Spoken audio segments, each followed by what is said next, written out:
Hello दोस्तों, स्वागत है आप सभी का समसमाई घटना चक्र के इस ऑनलाइन प्लेटफॉर्म पर। मोहित आप सभी का हार्दिक स्वागत करता हुआ आज अपने इस वीडियो में। आज हम लोग चर्चा करेंगे 9 जून 2026 के महत्वपूर्ण करंट अफेयर। यहाँ पर देखा जाए विभिन्न पत्र पत्रिकाओं से लिए गए महत्वपूर्ण खबरें जो आपकी परीक्षा के दृष्टिकोण से इंपॉर्टेंट होती हैं, हम लोग प्रतिदिन शाम को 7:30 बजे इस वीडियो क्लास में चर्चा करते हैं। आज की वीडियो क्लास महत्वपूर्ण होने वाली है क्योंकि आज ही देखा जाए तो बिहार स्पेशल जो जुलाई महीने का है वो वीडियो भी पब्लिश होगी।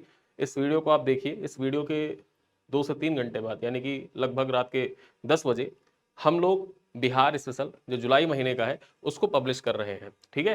और चूंकि बिहार का वीडियो पब्लिश करना है इस वजह से यहाँ पर जो रिवीजन फॉर्मेट हम लोग लेकर आते हैं इस वीडियो में उसको स्किप किया गया है। अगले वीडियो में वापस से हम लोग कंटिन्यू करेंगे। ठीक है। चलिए यहाँ पर हम देख लेते हैं 9 जून 2026 के जितने भी इंपॉर्टेंट करंट अफेयर है उनको देखते हैं। पहले चर्चा करते हैं जो आपके एग्जाम के दृष्टिकोण से महत्वपूर्ण है। वीडियो बहुत लंबा नहीं होगा, टू द पॉइंट वीडियो है। यहाँ पर देखा जाए इस वीडियो को हम लोगों ने मासिक पैकेज के रूप में डिजाइन करके रखा है जिसमें आपको प्रतिदिन video class, class PDF, class PPT, प्रतिदिन एमसीक्यू का टेस्ट मिलता है आपको, साथ ही साथ महीने में कंपाइल पीडीएफ आपको प्रोवाइड किया जाता है। ये सारी सुविधाएं आप यहां पर अवेल कर सकते हैं। इस वीडियो को पिन कमेंट को चेक करेंगे, आपको संपूर्ण जानकारी हमारे करंट अफेयर जो मासिक पैकेज से रिलेटेड मिल जाएगी। चलिए देखते हैं कौन कौन सी खबरें इंपॉर्टेंट है। सबसे पहले देखते हैं विश्व खाद्य सुरक्षा दिवस 2026। यहाँ पर देखा जाए हर साल जो 7 जून का दिन होता है इसको विश्व खाद्य सुरक्षा दिवस के रूप में मनाया जाता है। देखते हैं विश्व खाद्य सुरक्षा दिवस प्रतिवर्ष 7 जून को सुरक्षित और पौष्टिक भोजन के महत्व तथा खाद्य जनित रोगों के रोकथाम के प्रति जागरूकता बढ़ाने के लिए मनाया जाता है। चर्चा करें वर्ष 2026 का थीम क्या है। यहां पर देखा जाए from burden to solution, save food everywhere, ये इसका थीम है। ये थीम आपको याद रखना है कि वर्ष 2026 के लिए विश्व खाद्य सुरक्षा दिवस का थीम क्या था, तो ये थीम आपको याद रखना है। चलिए देखते हैं इस दिवस की स्थापना देखा जाए, चर्चा की जाए तो संयुक्त राष्ट्र महासभा के द्वारा वर्ष 2018 में की गई थी, जबकि इसका पहला आयोजन कब हुआ था तो 7 जून 2019 को पहली बार इसका आयोजन किया गया था।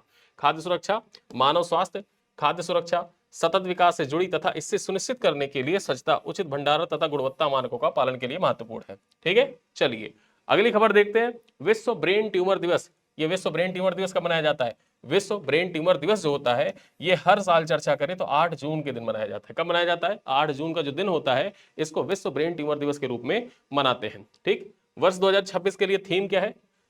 थीम है brain health for all ages. ठीक है, brain health for all ages इसका थीम है। ये थीम याद रखिएगा, आपके एग्जाम के लिए महत्वपूर्ण है। चलिए देखते हैं इस दिवस की शुरुआत सन 2000 में जर्मन ब्रेन ट्यूमर एसोसिएशन के द्वारा ब्रेन ट्यूमर रोगियों के सम्मान तथा जागरूकता बढ़ाने के उद्देश्य से की गई थी। आगे चर्चा करें वर्तमान में यह दिवस 30 से अधिक देशों में जागरूकता अभियान, जन संवाद, धन संग्रह और वकालत कार्यक्रमों के माध्यम से मनाया जाता है। चर्चा करें 2026 में प्रारंभिक पहचान, समय पर निदान और एमआरआई तथा विशेषज्ञ उपचार सेवाओं तक पहुंच बढ़ाने के पर विशेष जोर दिया जा रहा है। ठीक है, तो याद रखिएगा हर साल जो ब्रेन ट्यूमर दिवस होता है ये कब मनाया जाता है? 8 जून के दिन मनाया जाता है। खाद्य सुरक्षा दिवस कब मनाया जाता है? 7 जून के दिन मनाया जाता है। चलिए आगे चर्चा करते हैं।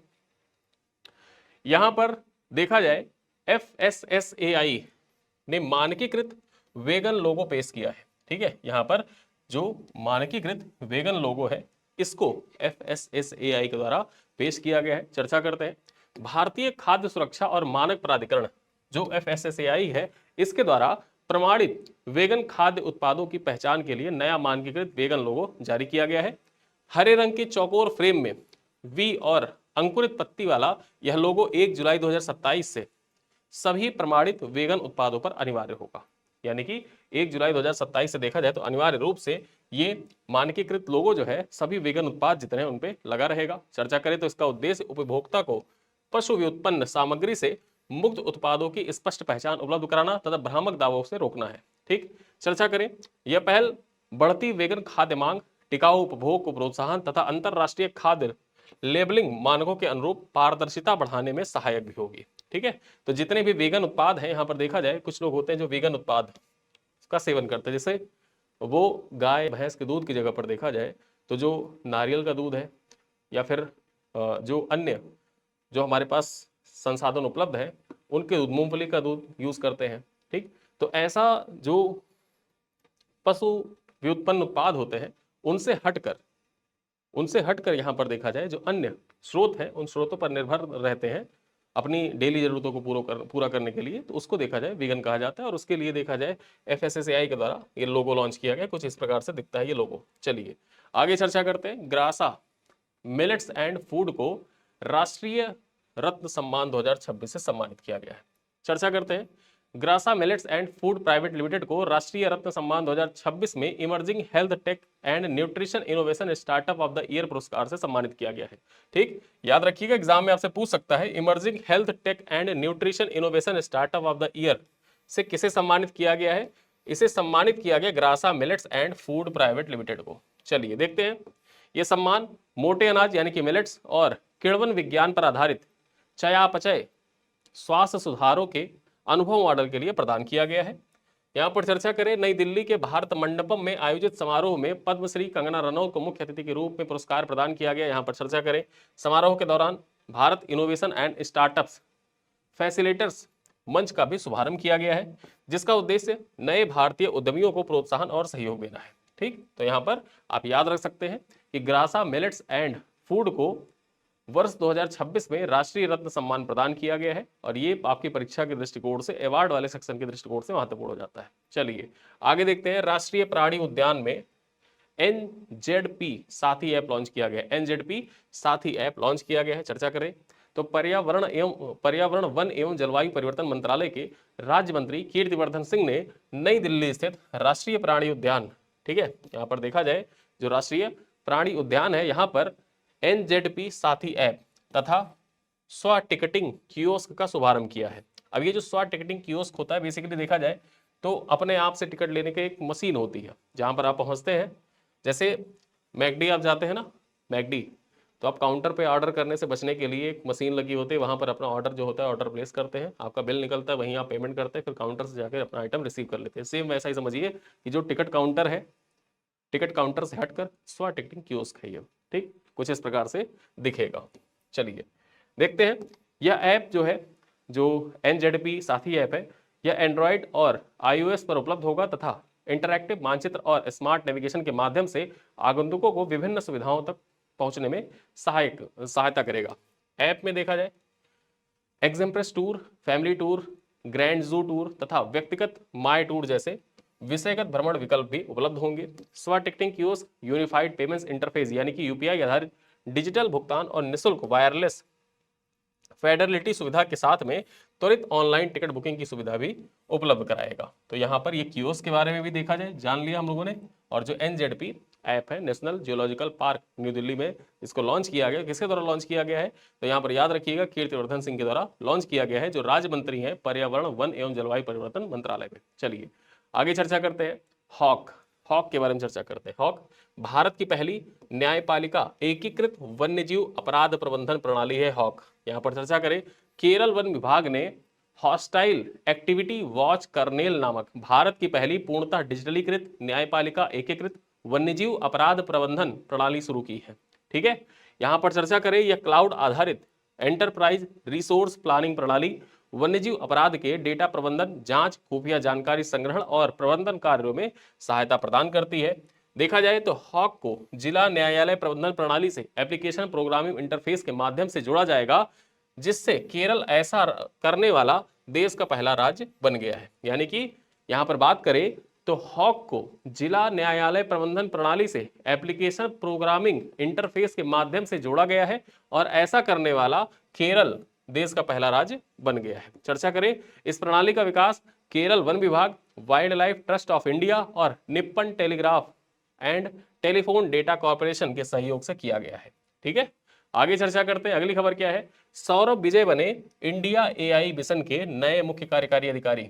सौरभ विजय, यहां पर बात करें, जो इंडिया AI मिशन है उसके नए मुख्य कार्यकारी अधिकारी बन गए। ठीक है, चर्चा करें तो सौरभ विजय को वर्तमान में भारतीय विशिष्ट पहचान प्राधिकरण के मुख्य कार्यकारी अधिकारी हैं। इन्होंने इलेक्ट्रॉनिक्स और सूचना प्रौद्योगिकी मंत्रालय के अंतर्गत इंडिया AI मिशन के मुख्य कार्यकारी अधिकारी का अतिरिक्त प्रभार भी संभाला है। चर्चा करें, उन्होंने अभिषेक सिंह का स्थान लिया है, जिन्होंने राष्ट्रीय परीक्षण एजेंसी यानी कि NTA के महानिदेशक का पदभार ग्रहण किया। अब यहाँ पर आपको दो नियुक्तियां पता चली। सबसे पहले तो इंडिया AI मिशन के नए मुख्य कार्यकारी अधिकारी, या फिर देखा जाए जो मुख्य कार्यकारी अधिकारी है इसका अतिरिक्त प्रभार किसने संभाला है? तो इसका अतिरिक्त प्रभार संभाला है सौरभ विजय ने। ठीक है, और यहाँ पर बात करें जो NTA है, NTA के महानिदेशक कौन बन गए हैं? तो NTA के महानिदेशक बन गए अभिषेक सिंह। ठीक, NTA के महानिदेशक बन गए हैं। जैसा कि आप जानते हैं कि NTA जो राष्ट्रीय परीक्षण एजेंसी है वो काफी चर्चा में है। आगे चर्चा करते हैं। सुदीप श्रीवास्तव संयुक्त सचिव इलेक्ट्रॉनिक्स और प्रौद्योगिकी मंत्रालय में, इनको देखा जाए इंडिया एआई मिशन में मुख्य परिचालन अधिकारी का कार्यभार सौंपा गया है। यहाँ पर चर्चा करें, सौरभ विजय वर्ष 1998 बैच के भारतीय प्रशासनिक सेवा के अधिकारी हैं और पूर्व महाराष्ट्र सरकार में वित्त, पर्यटन, योजना विकास सहित कई महत्वपूर्ण विभागों में कार्य भी कर चुके हैं। ठीक है, तो अब देखा जाए सौरभ विजय जो है ये मुख्य कार्यकारी अधिकारी यानी कि सीईओ होंगे इंडिया एआई मिशन में। चलिए आगे चर्चा करते हैं। बनवारी लाल पुरोहित भारतीय विद्या भवन के अध्यक्ष निर्वाचित हुए। ठीक है, यहाँ पर जो भारतीय विद्या भवन है इसकी स्थापना 1938 में के एम मुंशी के द्वारा की गई थी और इसके अध्यक्ष कौन बन गए हैं? इसके अध्यक्ष यहाँ पर बात करें तो बनवारी लाल पुरोहित बन गए हैं। चर्चा करते हैं, 7 जून 2026 को बनवारी लाल पुरोहित को भारतीय विद्या भवन का कार्यकारी समिति एवं न्यासी मंडल का संयुक्त बैठक में सर्वसम्मति से अध्यक्ष चुना गया है। ठीक, देखा जाए तो दीपक पारेख को संस्था का नया उपाध्यक्ष निर्वाचित किया गया है, जिससे संस्थान के नेतृत्व को और मजबूती मिली है। यहाँ पर चर्चा करें, पूर्व अध्यक्ष सुरेंद्र लाल मेहता के स्वास्थ्य कारणों से इस्तीफे देने के बाद यह चुनाव आयोजित किया गया था। यहाँ पर याद रखिएगा कि जो भारतीय विद्या भवन है इसकी स्थापना 1938 में के एम मुंशी के द्वारा मुंबई में की गई थी और इसका मुख्य उद्देश्य भारतीय संस्कृति, शिक्षा, मूल्यों का संवर्धन करना है। यानी कि जो भारतीय संस्कृति, शिक्षा और मूल्य है इसका संवर्धन करने के लिए 1938 में भारतीय विद्या भवन की स्थापना के एम मुंशी के द्वारा मुंबई में की गई थी। तो ये फैक्चुअल पॉइंट है, आप याद रखिएगा, आपके एग्जाम के दृष्टिकोण से महत्वपूर्ण भी है। चलिए आगे देखते हैं, वैश्विक रक्षा व्यय 2025। यहां पर देखा जाए सिप्री की रिपोर्ट है। सिप्री की रिपोर्ट 2025 में बताता है कि भारत 5वां सबसे बड़ा सैन्य खर्च करता रहा 2025 में। ठीक है, 5वां सबसे बड़ा सैन्य खर्च करता रहा है 2025 में। चर्चा करें, पहले स्थान पर कौन? यूनाइटेड स्टेट्स, दूसरे पर चीन, तीसरे पर रूस, चौथे पे जर्मनी, पांचवें पे इंडिया, छठे पे यूनाइटेड किंगडम, सातवें सऊदी अरब, आठवें पे फ्रांस, फिर उसके बाद 9वें नंबर पे जापान, 10वें पे साउथ कोरिया रहा है। ठीक है, चर्चा करते हैं, Stockholm International Peace Research Institute के अनुसार वर्ष 2025 में भारत का सैन्य व्यय जो रहा ये 92.1 अरब अमेरिकी डॉलर रहा, जो पिछले वर्ष यानी कि 24 की तुलना में 8.9% अधिक है। यहाँ पर बात करते हैं, भारत वैश्विक रक्षा व्यय में 5वें स्थान पर रहा, जबकि उससे आगे अमेरिका, चीन, रूस और जर्मनी रहे। ठीक है, आगे चर्चा करते हैं, वर्ष 2021 से 25 के दौरान भारत विश्व का दूसरे सबसे बड़ा प्रमुख हथियार आयातक रहा। ठीक, यहां पर चर्चा करें, जिसकी वैश्विक हथियार आयात में 8.2% की हिस्सेदारी दर्ज की गई है। यहां पर देखा जाए भारत के हथियार आयात में रूस की हिस्सेदारी घटकर 40% रह गई है, जबकि फ्रांस 29% और इजराइल 15% क्रमशः दूसरे और तीसरे स्थान पर आपूर्ति करता रहे। ठीक, तो ये पॉइंट आपको याद रखना है कि फ्रांस 29% और इजराइल 15% के साथ क्रमशः दूसरे और तीसरे सबसे बड़े आपूर्तिकर्ता रहे हैं भारत के हथियारों के। सबसे बड़ा आपूर्तिकर्ता कौन रहा? रूस रहा है। चलिए आगे देखते हैं, पहली विश्व योगासन चैंपियनशिप 2026 में भारत शीर्ष स्थान पर। यहां पर देखा जाए, पहली विश्व योगासन चैंपियनशिप का आयोजन 4 से 8 जून 2026 तक अहमदाबाद, गुजरात में हुआ, जिसमें 79 देशों ने पार्टिसिपेट किया था। यहां पर देखा जाए, भारत ने शानदार प्रदर्शन करते हुए कुल 114 पदक जीते, जिनमें से 102 स्वर्ण पदक शामिल थे। यहां पर बात करें पदक तालिका में पहले स्थान पर कौन रहा? पहले स्थान पर भारत रहा अपना। ठीक, देखा जाए तो इस प्रतियोगिता ने योगासन को वैश्विक स्तर पर एक संगठित और प्रतिस्पर्धी खेल के रूप में नई पहचान प्रदान की है। आयोजन को मुख्य यहां पर देखा जाए, जो आयोजन था इसको युवा कार्यक्रम एवं खेल मंत्रालय, आयुष मंत्रालय और भारतीय खेल प्राधिकरण तथा गुजरात खेल प्राधिकरण के सहयोग प्राप्त हुआ।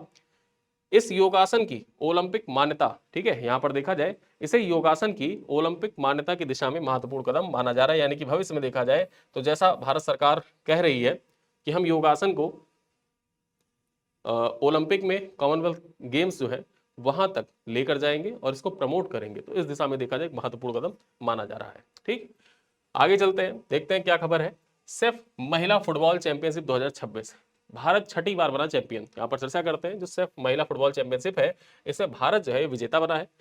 देखा जाए तो भारत ने सेफ महिला फुटबॉल चैंपियनशिप 2026 के फाइनल में बांग्लादेश को 3-1 से पराजित कर छठी बार खिताब जीता है। ठीक है, भारत की प्यारी झाक्सा सैनफिंडा नोरग्रुमू और लिंडा केमोसेंतो ने गोल किया, जबकि बांग्लादेश की ओर से ऋतुपर्णा चकमा के द्वारा एकमात्र गोल किया गया था। यहाँ पर चर्चा करें, भारतीय टीम पूरे टूर्नामेंट में अपराजित रही, 18 गोल किए जबकि केवल 1 गोल ही खाए हैं। ठीक है, यहाँ पर चर्चा करें, भारत ने 7 वर्ष बाद यह खिताब जीता है। इससे पहले भारत ने लगातार 5 बार चैंपियन बनने के बाद अपना अंतिम खिताब 19 में जीता था। और 7 साल बाद वापस से देखा जाए तो सिर्फ महिला फुटबॉल चैंपियनशिप भारत ने 2026 में जीत ली है, वापस से बांग्लादेश को पराजित कर। ठीक, ये पॉइंट याद रखिएगा।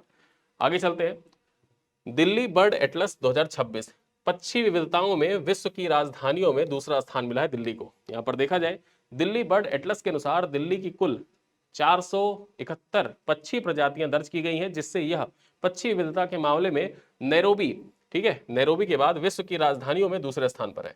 यानी कि अगर देखा जाए जो विश्व की प्रमुख राजधानियां हैं उनमें दिल्ली का दूसरा स्थान है पक्षी विविधता के मामले में। पहले स्थान पर कौन है? पहले स्थान पर केनिया की राजधानी नैरोबी है। चर्चा करें तो दिल्ली की समृद्ध जैव विविधता के प्रमुख कारण अरावली पर्वतमाला, यमुना बाढ़ क्षेत्र, साहिब बाढ़ क्षेत्र, सेंट्रल एशियन फ्लाईवे के निकट स्थित होना है।